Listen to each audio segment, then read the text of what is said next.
All right, good afternoon. The time is now 3:30, and I'm going to go ahead and call this meeting to order of the Housing and Land Use Committee. If everyone would please join me in doing the Pledge of Allegiance. I pledge allegiance to the flag of the United States of America, and to the republic for which it stands, one nation, under God, indivisible, with liberty and justice for all. Thank you. Clerk, can you please do the roll call? Councilmember Sandoval. Here. Councilmember Salazar. Chair Barajas. Present. We have a quorum, and do want to note for the record that Councilmember Salazar was going to participate remotely, but due to some administrative challenges, he will not be able to join us today.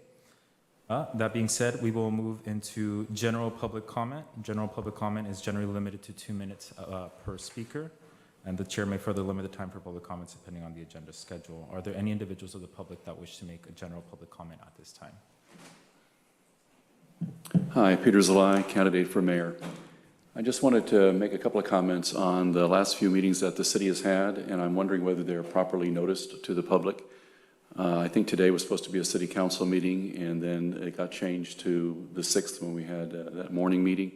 And this particular meeting, I don't know if it was properly notified to people, so maybe it's just me who's confused.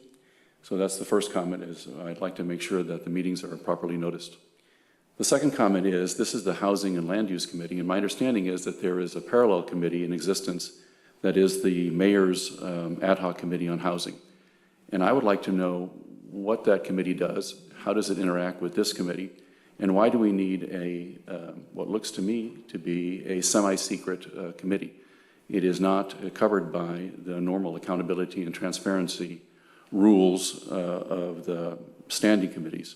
So I'm not sure why the mayor needs that committee, why the city needs the committee. I don't think we need duplicate bureaucracies, and I think it thwarts the public's right to know what's going on. So those are my 2 comments. Thank you. Thank you. Any other member of the public that wishes to make a general public comment? No? Anyone online? All right, seeing none, we'll go ahead and close general public comment. We'll move into today's consent agenda. There are 2 items for today's consent agenda. I'll entertain a motion to approve the consent agenda as presented. I'm going to abstain as I was not present at those meetings. Maybe we can move that to the next Housing and Land Use Committee meeting. Yeah. I'm going to move that we postpone this item until that next Housing and Land Use Committee. I wasn't present, and we don't have a quorum present for that. Which, while we're on that topic, for the January meeting, it was just Councilmember Salazar and I, and for the last meeting, it was just myself for February. So would you be comfortable with approving the February minutes, and then when Councilmember Salazar is back, then maybe we can approve the January minutes? Sure. All right. So would that be a motion to approve ID 26-101? Yes. For the February 17th minute? I'll also go ahead and second that motion. There's a motion on the floor. Clerk, can you please call for the vote on approving ID number 26-101 and postponing ID 26-043 to the next Housing and Land Use Committee meeting? Yes. Councilmember Sandoval. Yes. Chair Barajas. Yes. Motion carries. We will now move into today's consideration agenda. We will start off with ID-26072, our 2025 Housing Element Annual Progress Report. And for today's presentation, we have Mr. Vincent Montgomery, Planning Manager for the City of Salinas. Good afternoon, Chair, committee members. I'm Vincent Montgomery, Planning Manager for the Housing and Community Development Department. Today, I'm presenting the city's 2025 Housing Element Annual Progress Report, our required annual update on housing production, program implementation, and progress toward our regional housing needs allocation. This report is due to the state on April 1st, and today's presentation provides an overview of our accomplishments, challenges, and next steps. And I want to say the annual progress report is the result of a coordinated effort citywide involving multiple departments and divisions that each play a critical role in housing production and housing element implementation. The Housing Division worked closely with the Permit Center, Planning and Building Divisions, Engineering, Fire Protection, code enforcement, and the Salinas Outreach and Response Team to compile accurate data on applications, entitlements, building permits, certificates of occupancy, affordable housing, and homeless response. This cross-department collaboration ensures that the APR reflects the full scope of the city's work to support housing development, preserve neighborhood quality, and advance the goals of the 2023 through 2031 housing element.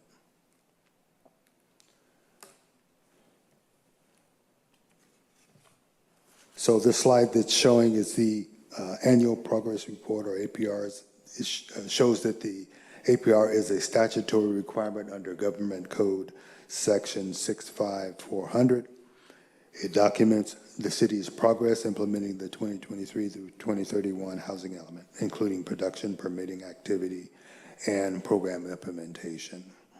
The APR must be submitted to two state agencies, the Department of Housing and Community Development and the Governor's Office of Land Use and Climate Innovation, or LCI. This presentation summarizes the key findings that will be included in the April 1st submission. And so I'll begin with our progress toward our RENA goals. And for some reason, it's not working. So, thank you. This table shows our progress toward the city's 6,674 unit RENA allocation for the 2023 through 2031 cycle. As expected early in the cycle, most production to date has occurred in the above moderate category, with 443 units produced between 2023 and 2025. For the very low, and moderate categories, production is expected to increase in future years as affordable projects currently in the pipeline move into permitting and construction. Overall, the city has produced 443 units, leaving 6,231 units remaining, or about 3% of the total RHNA goal. Actual percentage on above moderate is 6.8, was rounded up to 7%, so it's actually a 6.8 number that it should be there. Next slide. In 2025, the city received 9 applications, approved 5, and added 50 units to the entitlement pipeline. On the construction side, 221 building permits were issued, 196 units received certificates of occupancy, and we also finalized 146 permits reflecting steady progress in moving projects from entitlement to completion.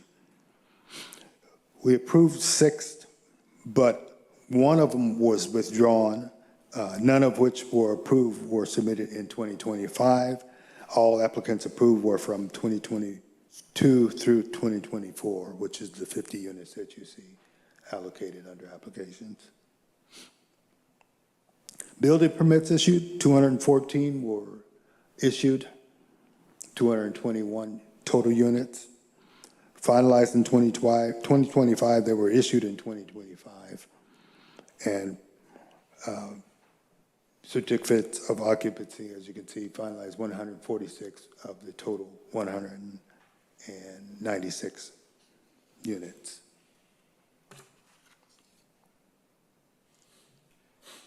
CDBG and home funds are from HUD, the federal agency, and they help with the creation of affordable housing, obviously. City also gets an allocation from ESG from HUD, but those funds are used to support homeless services, including street outreach, emergency shelter, and rapid rehousing. The Pro Housing Incentive Program, or PIP, Round 4, is a competitive application. No guarantee of funding as first-time applicants are prioritized. And so even though we're applying for that, there is no application or no guarantee that we will receive it. We will be submitting our application on 3/31/2026. And the Permanent Local Housing Allocation Program entitlement jurisdiction is a 5-year period, and the city is an entitlement jurisdiction and will receive these funds if they apply, but we don't know exactly how much.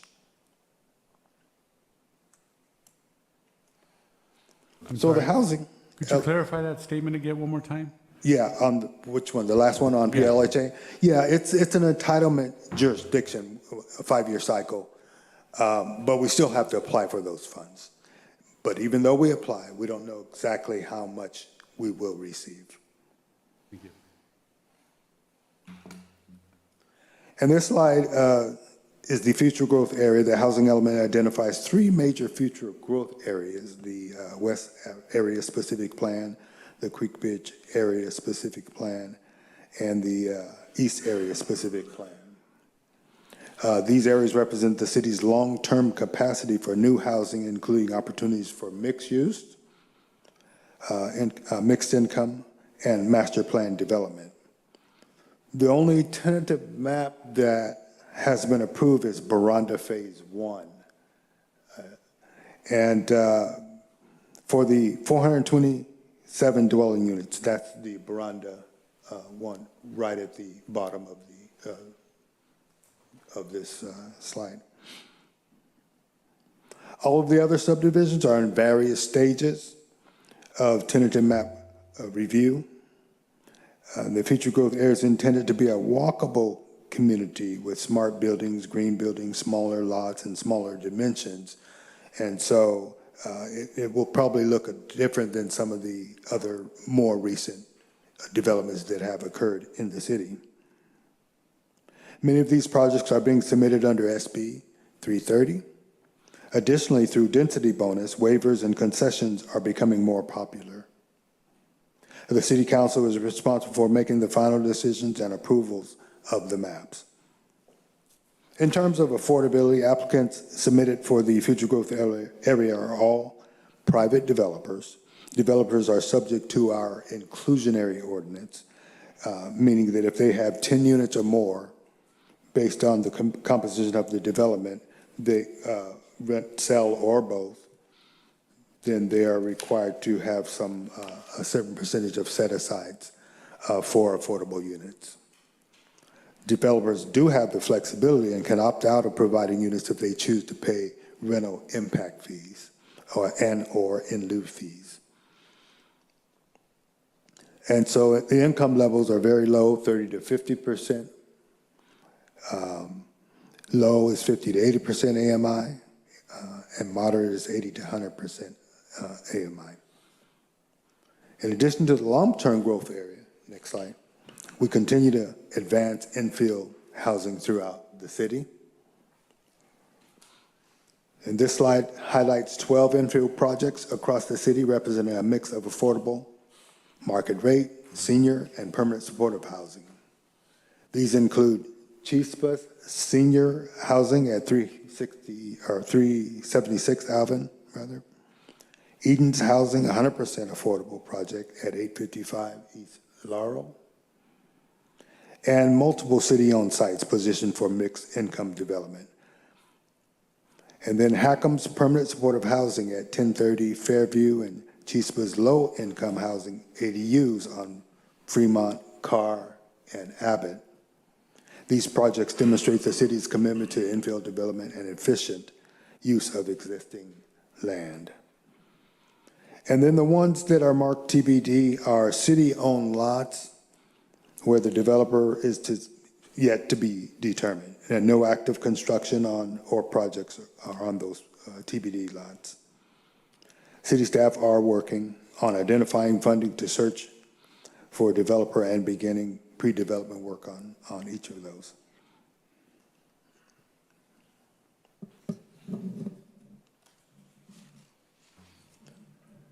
And in terms of the affordable housing projects, Chispa's low-income ADUs on Fremont, Carr, and Abbott, these projects demonstrate the city's commitment to infill development and efficient use of existing land. And several of these projects also represent major housing investments, like on the next slide. One of the major accomplishments that we're working on this year is the launch of the Housing Dashboard tool, which increases transparency by providing real-time data. And that reflects the housing production, permitting, and program implementation. This tool supports accountability, helps residents and developers and policymakers track progress toward housing element goals. And it is expected to, our tentative rather, release date is set for April 2026. So I know we've been promising to get this out to everyone, and as well as having the housing and land use run some tests. I know that hasn't happened yet, but we are moving closer and closer to getting that done.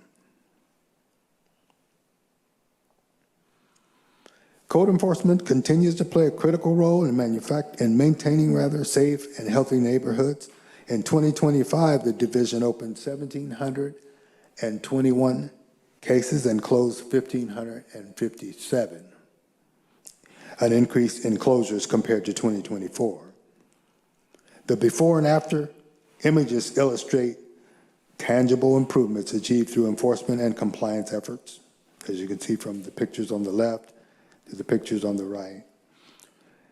And another key partner in our housing homeless response is on the next slide, which is our SORT team. The Salinas Outreach and Response Team, as you can see, has assisted 291 individuals in 2024 and has had an increase to 323 in 2025. The referrals numbers also went up to 53 from 36, and the individuals that were housed increased to 78 from 45. So the total services rendered almost, not quite doubled, but they went up from 2,321 to 4,088.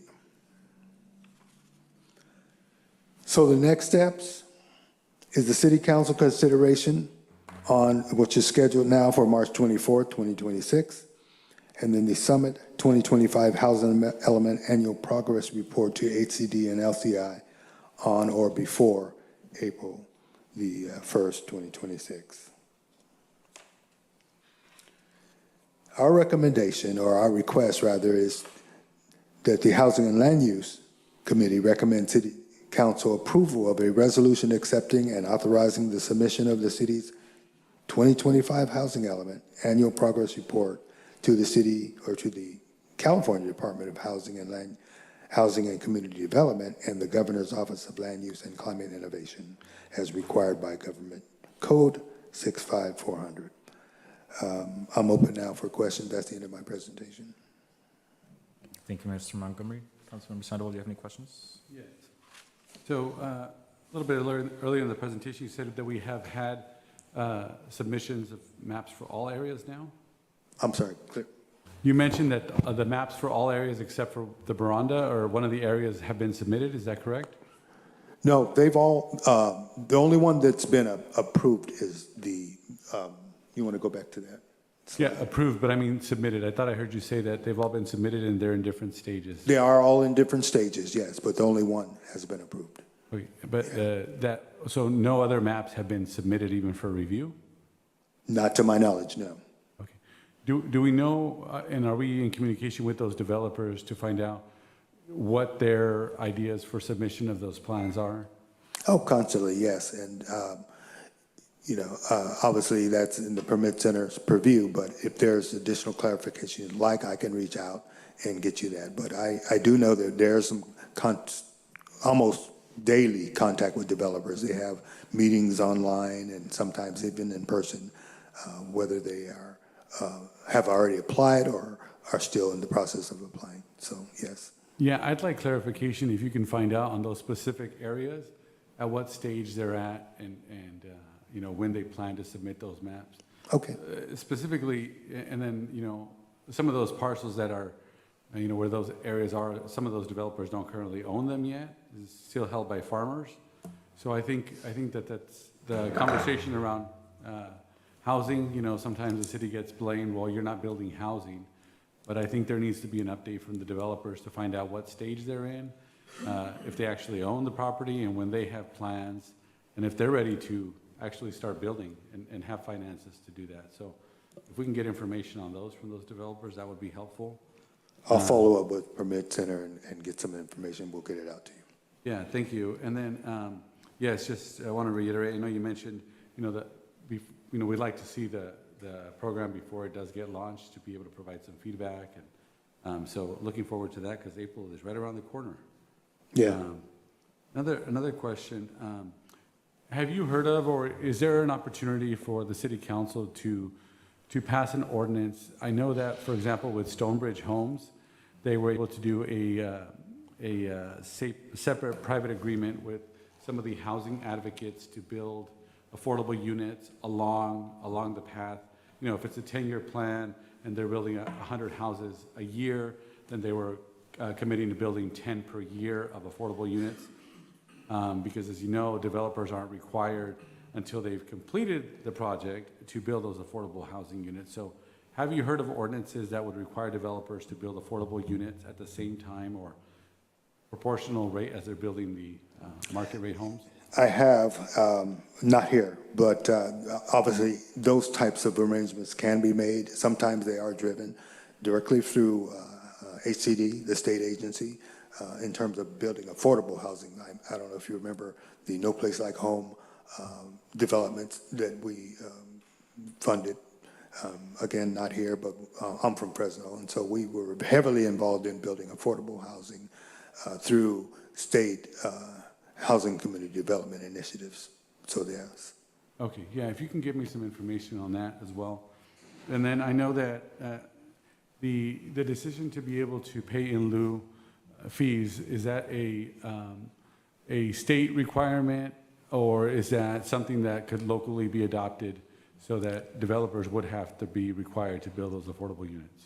In 2017, we developed our inclusionary ordinance.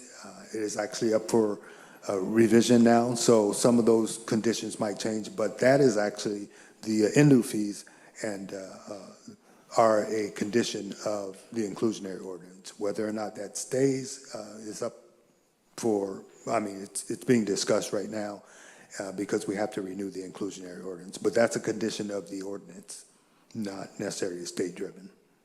Okay. I think that the state does recommend and support that, but it's not a mandatory requirement. Okay, and I, if I recall correctly, the revisit to our inclusionary ordinance was supposed to happen in 2024, either September or October. I may be mistaken. Yeah. So if you can give me an update on when that's going to come before council or before the Housing and Land Use Committee, I think those would be my questions. Okay, I will. Yeah. I'll get you an update on that as well. Sure, and then I know it was just in the report, but may not be your specialty, but we saw an increase in cases closed for code enforcement, but not necessarily more cases in the previous year. What do you attribute that to? So all of the cases that come through code enforcement they come through a number of different things. They're out there, on site, and then some of them come through referrals. So it's hard for me to say exactly why the numbers, are what they are, but there are a number of sources that they come through. So it's not just one thing that we could pinpoint to say, well, we had a staff, didn't get out there and do their job or whatever. So I can, again, get you some more clarity in terms of why those numbers are what they are. Yeah, I would appreciate that information. Okay, those are all my questions. Thank you. Thank you for the presentation, Mr. Montgomery. I do have some additional questions. If we could turn it over to slide number 3 with the RENA table.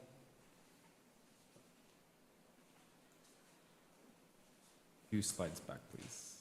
There we go. There you go. Thank you. So we have this table here, and then also in the attachments, the actual draft tables allocating some of the progress. On pages 3 and 4, I'm having a bit of a misunderstanding and disconnect between the numbers on the slide and the staff report versus the numbers in the table itself. So for example, during the presentation, you mentioned that, quote, density bonuses are becoming more popular, but on page 4, there's not a single density bonus applied to any of these projects. So can you just speak a little bit more to that, particularly as it pertains to density bonuses? Are they being tapped into or not? Because the tables indicate. Staff have any additional information on that? Luis is not here, who actually prepared the table, so I don't really have a answer that I can prepare. One of my staff who was not here Yeah. actually did the preparation. So again, I'd have to get back to you on that. Okay, yeah, well, I'd appreciate that follow-up. Sure. Because, again, it's, the staff report says one thing, and the attachment says a completely different thing, so it'd be nice to get a very clear answer on what exactly that is. Along those lines of the RENA table allocation and progress made to date, obviously, there's 221 for above moderate in 2024 and 221 above moderate in 2025. But again, when you look at the report, the tables themselves, total to date is only 221. So are we taking credit for 221 on two separate occasions, or is it the same 221 that carried over into 225? It's not the same. My understanding is those are separate numbers, right? And so it just happens to be that it's the same number, but we're not taking credit for those numbers twice. Okay. And then in terms of the types of units that are being approved, of the 221 that were submitted for 2025, if I'm reading the table correctly, was 207 of them were ADUs? That is correct, Okay. based upon my recollection, yes. So the vast majority of the 221 applications and received last year were solely for ADUs? Absolutely. And would that be also a similar case for 2024? Would the vast majority of the 221 attributed to that year believe also so. be ADUs? Yes, that's the same. Okay. Given that we only have 10 applications for more than 5 units per structure and 3 for single-family detached units, what will staff do this upcoming year different from the last 2 years in a row to encourage developers to perhaps get in more applications for more density than just ADUs? Well, actually, there are a number of things in the pipeline that will show up in future, actually beginning next year. There are some developments in the pipeline that will show up. So the numbers will automatically increase. And one of the reasons is because planning, does take 3 to 5 years. And so we've been in a planning cycle for several years. But now that most of as you saw, the CASP and the West and all of the Eastern, those are fully, well, except one, but they are fully planned now. And so the numbers will increase based upon what's in the pipeline, not just for the future growth area, but also for the infill development as well, because we issued the RFP for, how much was that again, Francisco? Yeah, well, we did have an RFP that went out that I think it was around $8 million. So we had an $8 million request for proposal that we will be bringing to City Council to allocate all of those to developers. And so that's in the planning stage, or in the pipeline stage as well. So for the infill development as well as the future growth area, those numbers will be increasing. What we're doing, we're also looking for additional grant funds that we could potentially issue additional RFPs for developers to apply to. And so that's our plans for the future. Okay, thank you for that clarification. If we could turn the slide over to slide number 6 with the future growth area and a breakdown of the different subdivisions. Thank you. On this, would the total 3,633 dwelling units include the full build-out of the future growth area, or does that not take into account any potential subdivision proposals that may come in? At this time, that is the total build-out. And then if we could turn it over to slide number 9 relating to the housing dashboard tool. I know you spoke to how this increases transparency and accountability on the city's part, but how does this actually help a developer or perhaps your everyday resident who looks at this map? How does this actually help them know whether or not to build, or how does this help them strategically in that process? So my understanding is that it will be available. It will be a outward-facing tool for developers. Probably not in the initial rollout, but eventually it will have a outward-facing component so that developers as well as the community can access it and see exactly where we are. And that will really drive that ability for everyone to see what's going on in the city of Salinas. All right. Thank you for that clarification. If we could turn to the next slide, please. Hold up, next page. Awesome. As it relates to neighborhood blight elimination, I have a question on the characterization of where these numbers are coming from. So this is specifically to neighborhood blight elimination. It doesn't really speak to code enforcement as it relates to parked vehicles or code enforcement as it relates to perhaps graffiti on, a private business. Are these numbers of code enforcement solely tied to neighborhood blight elimination? It's total. These are the numbers, and we just highlighted neighborhood blight, but those numbers actually include the total number of cases that open and closed. Okay. And then it's my understanding that the city's code enforcement policy was previously complaint-driven, whereas there was a previous shift to do more proactive enforcement. But the staff report kind of gives, again, a conflicting notion. It says that code enforcement is done proactively in high complaint areas. So if staff could provide like a heat map of what exactly that looks like so that we have a better understanding of where these resources are going to, because it's either complaint-driven or it's, proactive. Yeah. Right? And if they're being more proactive in certain areas than other, I think it would be good for us to have a heat map of where exactly that occurred in this last year.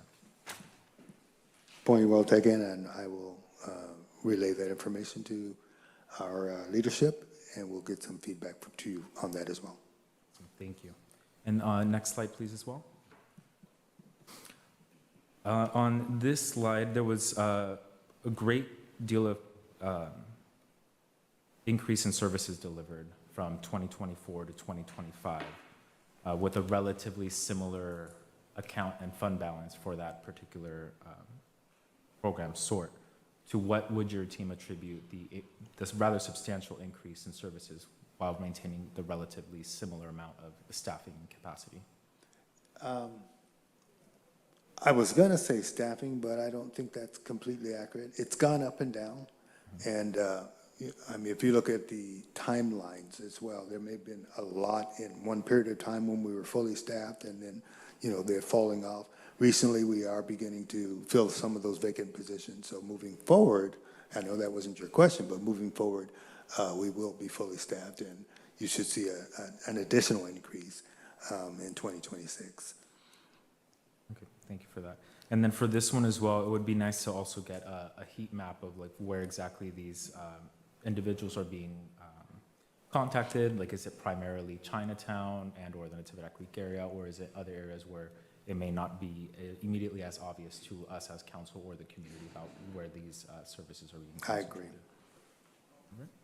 Councilmember Sandoval? Yeah, I had a similar question, but maybe a little more expansive, instead of just a heat map, but a really detailed account by district, code enforcement cases and resolutions. And I had a chance to speak with a developer, I think it was about a year and a half ago, where he was interested in building homes on smaller lot sizes, but he mentioned that our current zoning did not allow for smaller than he was currently planned for. Have you heard of that? And what can we do to move to give them the ability, as they draw new maps, to have smaller lot sizes? And my understanding that the sizes are going back down. I don't have, all the information because that's out of the permit center again, but I can find out, if that was an actual trend or if that's just something that occurred as a result of what the developers were proposing. But I do know that in the future growth area, those lots are actually being smaller because of the proposals that we received. So I can get additional information from the permit center on that as well. Yeah, I just want to confirm that we're at least allowing them, in case they do want to build these, reduced lots. And the same thing as we see development off of, is that John Abbott? And I get the concept between mixed use, but what we're seeing is a lot of those commercial spaces just staying vacant. And I know at the time, Ray Herod, when he was proposing that, made a small attempt to, instead of, all commercial, to allow for some of the residential units. So just some information on that. I know they probably have to apply for an amendment and things like that, but if we plan long-term to allow some flexibility, that way we could avoid them having to jump through extra hoops, where they just have that little bit more flexibility. I'd like some more information on that as well. Those are all my questions. All right, thank you. That concludes our questions. We'll take it out for public comment on this item. Is there any member of the public that wishes to comment on this item? Seeing none in person, we'll go to Zoom. Anyone over Zoom? Seeing none, we'll go ahead and close public comment on this item. We'll take it back to the council for final action. We'll go ahead and entertain a motion to approve the resolution. Just a quick comment. As we roll out the housing dashboard, to my colleague's question about, how does it help? I think, whatever we can do to address that, or, because having the information of when things are coming is great, but there has to be some kind of public benefit, or, otherwise, a presentation to council is fine if we're going to invest in a public dashboard that there's not going to be a direct benefit. I'd be cautious about that. So I'd like to get your thoughts on that in the future. That's my only comment. But with that, I'll make a motion to approve. Second. There's a motion and a second. Clerk, can you please call for a vote on this item? Councilmember Sandoval. Aye. Chair Barajas. Aye. Motion passes. We'll now move into our next consideration item, ID number 26-090, application to the California Department of Housing and Community Development for the Pro Housing Incentive Program Round 4. And once again, we have Mr. Vincent Montgomery giving us a presentation. Thank you once again, Vincent Montgomery, Community Planning Manager with the Community Development Department. And today I'm presenting the city's proposed application to the California Department of Housing and Community Development, Round 4 of the Pro Housing Incentive Program. And so this presentation will walk through the background of the program, activities we're proposing to fund, and the ultimate leading up to the March 31st submission deadline. As a reminder, the city received its Pro Housing designation in April of 2023, which positions us competitively for state funding opportunities that reward jurisdictions actively removing barriers to housing production. On September 30th, 2025, HCD released the notice of funding available for PIP Round 4, making $8 million statewide available. Importantly, HCD has stated that first-time PIP applicants will be prioritized, which strengthens our position as we pursue this funding for the first time.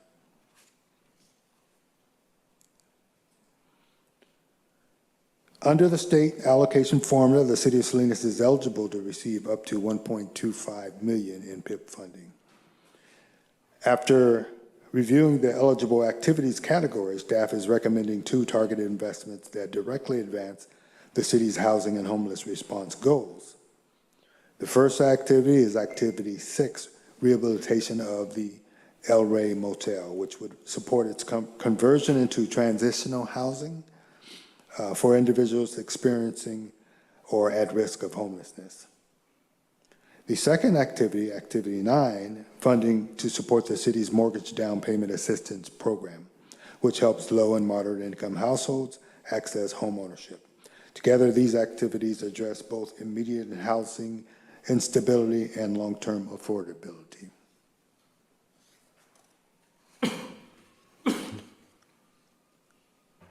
For Activity 6, the project site is El Rey, as I mentioned, located at 443 West Market Street. Rehabilitation funding would help transform this unutilized property into safe, service-supported transitional housing resource. And for Activity 9, the Mortgage Down Payment Assistance Program does not have fixed locations because assistance is provided directly to eligible home buyers But this funding would expand the city's capacity to help residents overcome one of the largest barriers to homeownership, the upfront down payment. So both activities fall within our 1.25 million eligibility cap, and both align with the City Council priorities around housing stability and pathways to long-term housing security.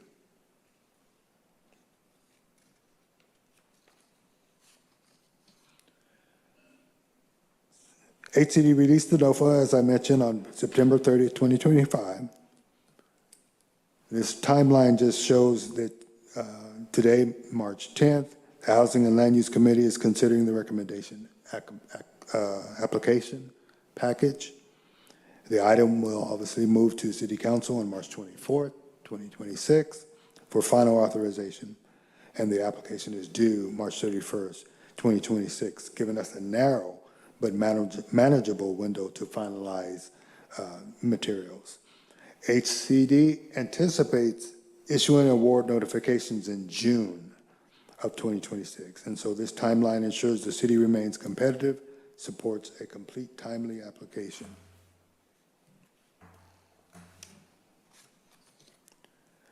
Finally, it's recommended that the Housing and Land Use Committee support the approval of a City Council resolution authorizing submittal of the PIP Round 4 application to California Department of Housing and Community Development on or before March 31st, 2026, and the acceptance of funds if awarded.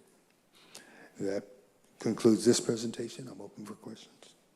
Thank you, Mr. Montgomery, for the presentation. I'll open it up for any questions. Thank you. If we are able to rehabilitate the El Rey Center, do we have a partner already assigned or in mind to be able to provide services there or to run the facility? I'm sorry, do we have a what? If we do rehabilitate the El Rey, do we have a partner already who's willing to take on? We have interested parties. We haven't signed any contracts or, documents to ensure that that could happen, but we do have parties that are interested, a number of them actually, and a couple of different proposals in terms of types of programs that we could start at El Rey. And they would obviously both be situated around assisting homeless, either transitional or wouldn't be permanent just because of the zoning that's currently there. But eventually, if the zoning changed, we could also do permanent supportive housing at that location as well. Yeah, just because, of the cost of rehabilitation and previous discussions that the city council had where they weren't sure that they wanted to be property owners of some of these facilities. And so I'm hesitant to say, yeah, let's move forward with applying for this, just because I feel like there's a conversation that we had, I want to say May of last year or maybe before that, where some council members said, well, I'm not sure we should be, necessarily holding some of these properties. That's one of my questions. And then I know this is we have the first-time housing assistance program now, and this could be an expansion of that. But, considering the request to discuss or bring forward like a tiny home village or things like that, have we considered those, or is that something that's in the pipeline? There's some discussions that are going on now, not with this funding source, but that with other funding that may be coming available, or that we may be applying for, that we now know is available through the state. So yeah, that's a discussion, not for this particular site, but we are looking into that as well. Right, and I know that this presents us with two options if one doesn't work out, but if the council in the future decides that they don't want to go in that direction, is there an opportunity to pivot, or just because these two are our only things that we're submitting for the funding? I mean, would it make more sense to submit additional options, or how would that work? That's something we could take into consideration. But going back to your previous question, in terms of ownership, we actually could continue to run the programs and then outsource them, or even sell the property, even by just providing the services or the dollars to, run the program. So they're not mutually exclusive, obviously. So we could do both, in terms of moving forward with this application for services, whether or not we own the building. Right. Okay. Yeah, I have a hesitancy just because I don't know where the funding for certain things along the way are going to come from, or the direction of the council on some of our initiatives. So, but those are all my questions. Understand. Thank you, Mr. Montgomery, for the presentation. I do have some quick clarifying questions. In terms of the funding request, the $1.25 million, and the staff recommendation of allocating it to Activity 6, rehabilitation of El Rey Motel, does this funding allocation bring us to the finish line for whatever improvements are needed for El Rey Motel, or will we be leveraging this against other grant or other funding opportunities to bring it to the finish line? We are actually currently looking at alternative funding for that particular site as well. And so the 1.25 million, I don't know that that would actually be enough to do everything that we need to do with El Rey. And that's why we're actually continuing to look at other resources as well. Okay. And then would Activity 6 only come into play would Activity 9, the city's mortgage down payment assistance program, the funding would only be allocated to that should staff determine that the El Rey Motel is not a feasible project? Is that correct? Is that accurate? Yeah, that was my understanding Yeah. from the staff Okay. report. Yeah, then that's exactly what would happen. Okay. And would we ever be in a situation where, say, perhaps staff ends up, for whatever situation, ends up recommending 1 million be allocated for El Rey and 250,000 to the city's mortgage down payment assistance program? Do we have that flexibility, or does the state require that? Yeah, I mean, once if we get an award, I think we still have that flexibility to, allocate whatever we want to each of these different activities. But I think the plan is to do one or the other. Okay. And then my last question pertains to the timeline for the expenditure of the funds. So the timeline that you provided in your slide, number 5, for the application timeline is pretty clear in terms of when to expect notice, which is June 2026. Should the city of Salinas be selected and awarded round 4 monies for PIP, when would we receive them, and when are we expected to expend them by? So, and that's a question that we would have to follow up with HCD on, just because the standard agreements sometimes take quite a bit of time, to actually be fully implemented. But we have, and if I could give you a rough estimate, I could say 90 days maybe after the awards notifications come out. But that would, in my experience, that has been a aggressive or more, aggressive expectation than reality. So it would likely be maybe 120 days to 180 days. Okay. Thank you for that clarification. Those were all my questions. I'll go ahead and take it out to public comment on this item. Is there any member of the public that wishes to comment on this item? Seeing none in person, we will go ahead and move to any public comment online. Mr. Jose Guerra. Hi, good afternoon. Jose Guerra, Montevilla Community. I'm just a little, I guess I'm a little puzzled because we keep having these meetings to get stuff done. And again, I'm done. Why is the process taking so long? We've had meetings since 2000 to get these things done. We had one done, I believe you hosted it, sir, at La Paz Middle School a year and a half ago. Nothing has gotten done.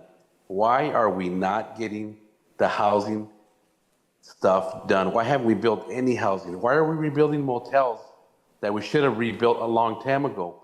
Those motels should have been refurbished 3 or 4 years ago.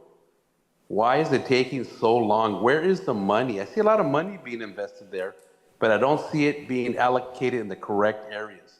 Why are we not getting it done? Why can't you guys do your job correctly? With all the engineers and all the people you have working for the county and the city and the state, and the federal government, you're all in it together. Why can't you get anything done? That's what I want to know. I don't know why it's taking so long. And I had a conversation today at the Monterey County Supervisor meeting today with a couple of UFW guys that have been doing that for years and they cannot get nothing done due to ag blocking them. Why is this going on? Why are you guys letting ag do this to our community? Yes, they do provide most of the money here, but who's their workforce? The Mexican Americans and the Mexicans that come over and work hard. We are their workforce and not being appreciated. They have not built housing for the farm workers. And I said this many a time at council meetings. They have not built anything for them. They build little things here and there, but not enough to we can stop this crisis of housing. So we need to do that. We need to get that done. We need to take care of our people here in Salinas. So please do your job, gentlemen. Thank you and have a good day. Thank you. Any other members of the public wishing to make public comment? Seeing none, we'll go ahead and close public comment on this item. We'll return to the committee for last closing comments and or action. Yeah, thank you. To Mr. Guerra, I think, you know, in my questions a little earlier, I think there's the missing piece that, you know, we don't discuss as a city is the conversation with the developers. You know, I'd invite the developers to have a real roundtable and answer some questions about where they are in the process, whether or not they own the land and whether or not they're ready to submit and whether or not they have funding to build the houses. Because for a long time, you know, the city is presented as the ones not building the housing. Well, as many people know, we're not a developer, but you know, we're doing, and I've met with developers in the past who have said the city has had a shift to, you know, working more with them in the last couple of years. But I think the developers need to be a little more transparent in where they're at. That's why I think some of the housing isn't coming through. I am hesitant to support this item specifically because of the conversations that the council has had in the past related to whether or not they want to be property owners of some of these hotels. And $1.2 million, you know, to revamp that is likely probably the cost to put a tiny home village in somewhere. And, you know, I know that this is going to go before the council to decide if we want to continue to grow the home buyer assistance program. And it's a great initiative in theory, but you know, 9-10 folks that we're going to help. I get it. I mean, helping every single person is important, but it just seems like maybe not the best use of this funding. I know we're up against a funding deadline. That's why my question was, could we include other projects in this in case the El Rey? I mean, if we say we're going to invest 1.2 and we're not clearly identifying who's going to provide the services, and the city providing the services, I just don't have a whole lot of faith in our ability to fund it. I'm hesitant to support the item for those reasons. So. All right. With that, I'll entertain any action on this item. No action. All right. I think we're not going to be able to take action on this item. Does staff have a recommendation for moving this item along, or do we just let We it can go take the ahead? feedback back to our leadership, and if they feel or agree that, you know, we could expand the activities in this proposal, then we could do that prior to taking it to city council. But I will take it back to leadership for that feedback. Okay. Can I get your feedback before we decide not to take action? Are you in support of the item, and for what reasons? Do you mind sharing that? I'm fine with the item as is. Staff, I think, provided good recommendations in terms of identifying the lowest hanging fruit, which in this case would be El Rey Motel. Additionally, with the backup recommendation being the mortgage down payment assistance program. Again, I hear you in terms of getting the greatest return on our investment and supporting the greatest number of individuals. That may not be the route where you get those types of results of impacting the greatest number of individuals. But I want to say as it relates to housing, there's several instances in which there's scenarios in which it's not either or. We can pursue both avenues at the same time, supporting large numbers of people through different programs, but also being very specific and intentional about other programs. For example, the mortgage down payment assistance program, it's not necessarily just open to anyone. There's income restrictions and a lot of other components tied to that, right? I guess my additional feedback would be if we're able to potentially, I know when I sat on the housing committee for the county, we actually invited the developers to come in, and we had a special meeting of the housing committee for the county. It was a joint session with their Health and Human Services Committee, addressing it both from the housing perspective, but also housing and how it impacts health factors and health outcomes. Given that the county has a little bit of a leg in both areas, they were able to bring those two committees together. We had folks like Avila Construction, we had folks like Don Chapin Construction join, we had folks like Chispa, Midpen Housing, so we invited both a good combination of private and nonprofit developers to come and do exactly what you just asked. Share their experiences in working, in that case, with the county, and what were some of their challenges that they face, and what were some of the opportunities that they as developers saw. And even amongst the developers, you will see a variety of different issues that get brought up based on perhaps their staffing capacity, based off of their knowledge of the area and local regulations. Sometimes if they're out of area developers, they may not have as much familiarity with our rules and regulations and policies. So I would say that that's my feedback. Generally, would be happy to support it, but aside from that, we just seek back staff's additional recommendations for what that might look like, and then we'll see it before the council. Okay, thank you. And with that, thank you, Mr. Montgomery. We'll give you some reprieve. Up next, we have for our consideration item, ID number 26-095, the 2025 General Plan Annual Progress Report and Visión Salinas 2040 update. And with that, we have Mr. Grant Leonard, Planning Manager, giving us a presentation. That's right. Good afternoon, council members. Pleasure to be here. Today we'll be covering the 2025 annual progress report for the general plan. This is tracking the progress on the 2002 general plan and how well we're doing on implementing that. And then after that, we'll have a brief update on the general plan update, Visión 2040. Next slide. So here's the agenda again. And just like with the housing annual progress report, this is due April 1st to the state. So we'll be presenting this to council on March 24th, along with housing annual report as well. And then later in the slides, we'll have the update on the current general plan update. Next slide. So this is just a high-level overview of what happens over at the Permit Center. Most of this information is pulled from the Permit Center Annual Progress Report, which you received last month. And basically, projects will come through and they'll go through different divisions: current planning, development engineering, plan check, and then finally inspections. And the basic story is that the city currently serves a lot of its residents every year at the Permit Center with thousands of permits and plans reviewed, inspections completed, and projects subsequently moved forward and finalized. Next slide.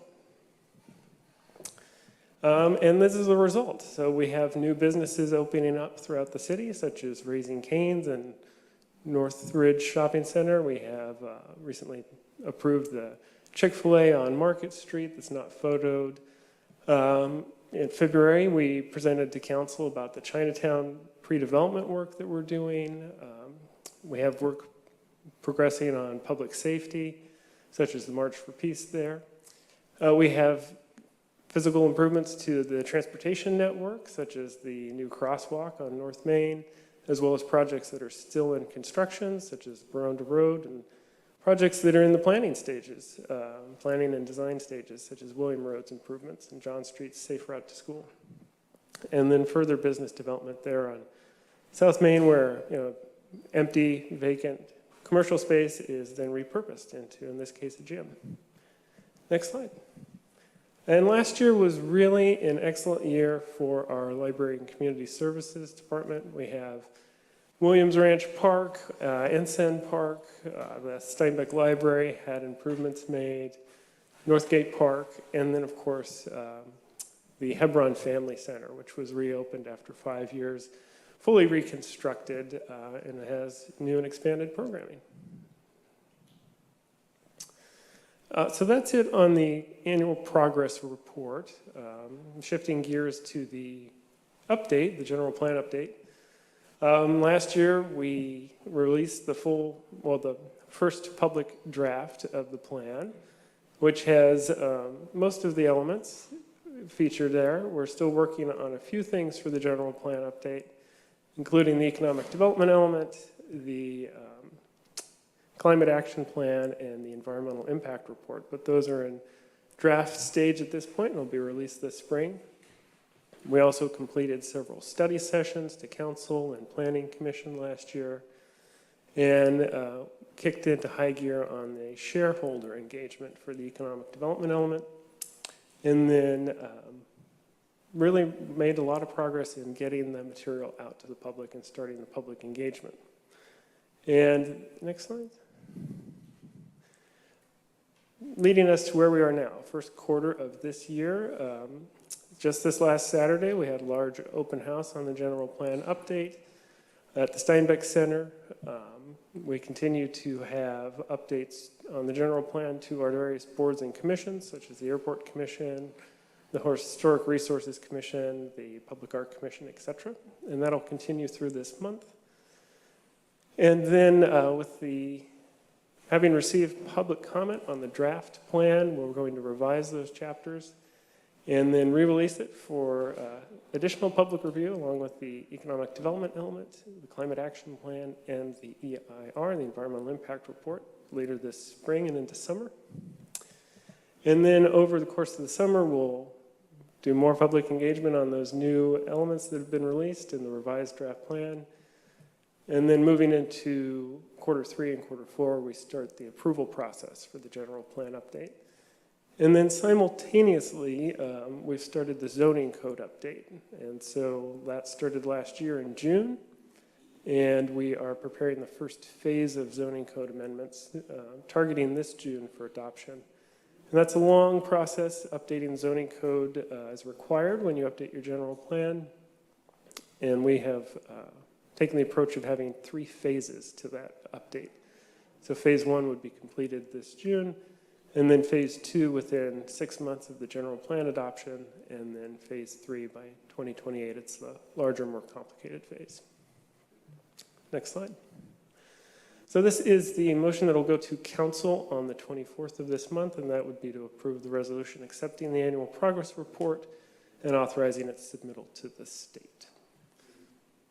And with that, I'm open for questions or comments. Thank you, Mr. Leonard, for the presentation. I'll go ahead and start off with just some of my questions in terms of community engagement, community outreach, right?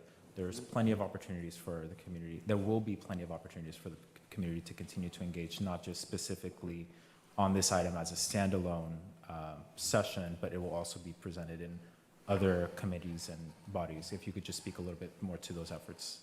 Sure, for the general plan update? Yes.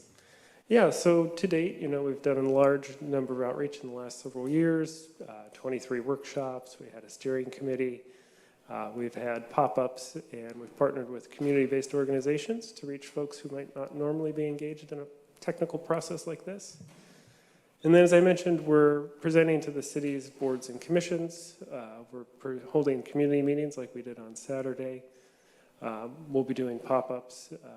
And then as the additional drafts get issued through the spring and summer, we'll continue that process. We'll have more opportunities for public meetings. We'll have opportunities to come and meet one-on-one with community groups, whether that's a Rotary or a business interest group or what have you. We're always eager and excited to come and join the public and share about these projects.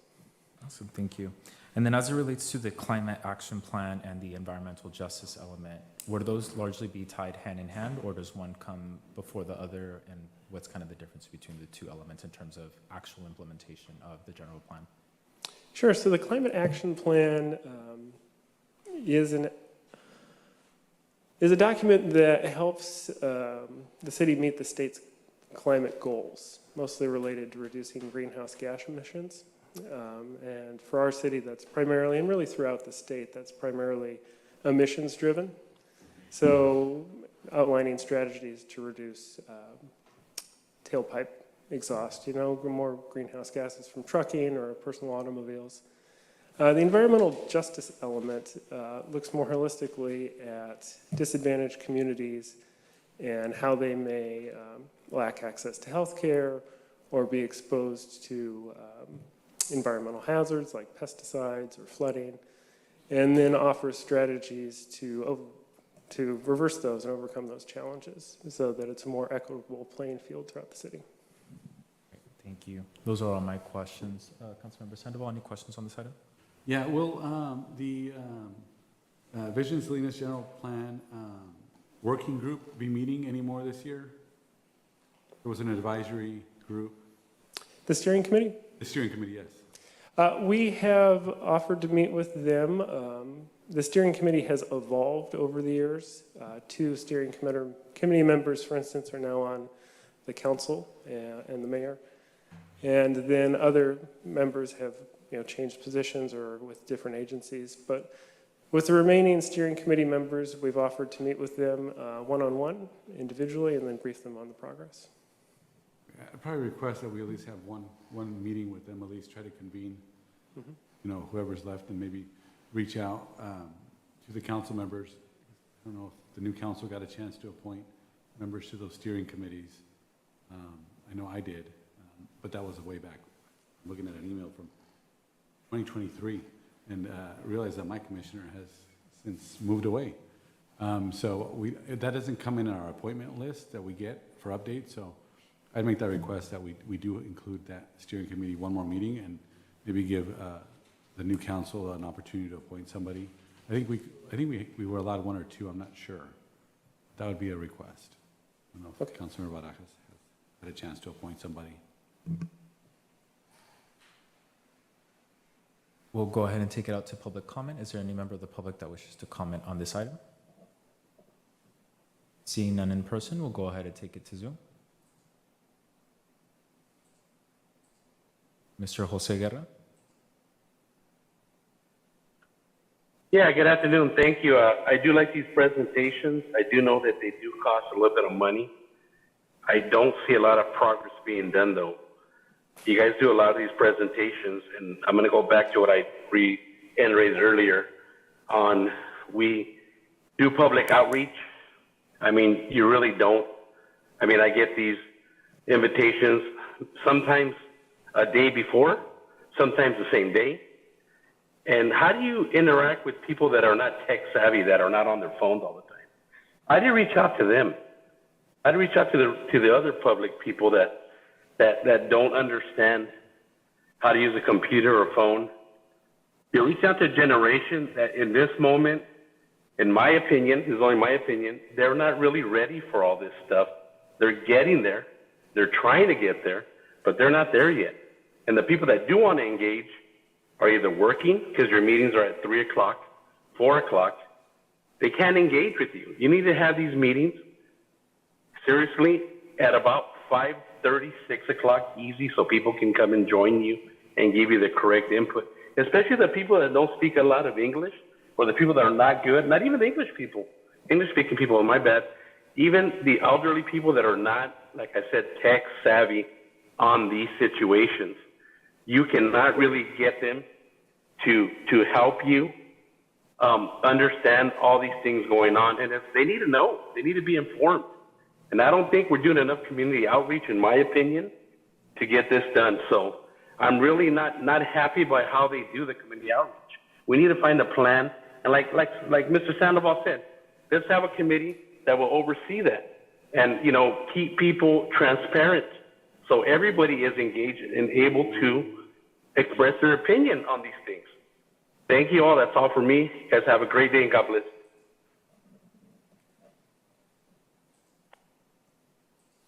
All right, we'll go ahead and close public comment and we'll bring it back to actually, this is not an action item. We just received an update on the presentation. Given that we have no additional public hearings or administrative reports, before I close out, Councilmember Sandoval, do you have any closing comments on this item? Yeah, I relayed this to the city manager. I know this was not a staff decision, but it was a great event on Saturday. My feedback on the item, on the Saturday meeting is, I can't understand why we did not record it or live stream it. It just seemed like we had so much staff, time and input and presentations, and it just baffles me that this meeting, along with some of the other ones we've had, some of them are recorded and not, so like I said, I've related to the city manager, but I think for future reference, or for future practice, we should be recording all our public meetings to allow people to review them. Thank you. And I'll echo those comments as well. Although I think staff overall did a great job of doing some outreach. The general plan meeting that we had on Saturday, I think we could have done a little bit more of a better job. There's always room for improvement, particularly as it pertains to our public-facing social media, right? I know I'm on the mailing list for housing because I intentionally signed up for those. But if I'm your everyday working parent picking up my kids from school, unless I explicitly see the city of Salinas like post it, right? We do a pretty good job of posting all of our events on a monthly basis right at the beginning of the month. So just You hopefully fucking don't. if we could please mute the individuals online.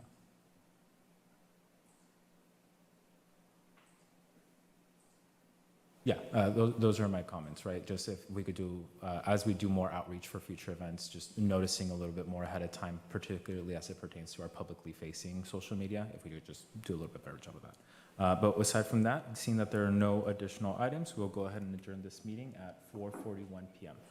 Thank you.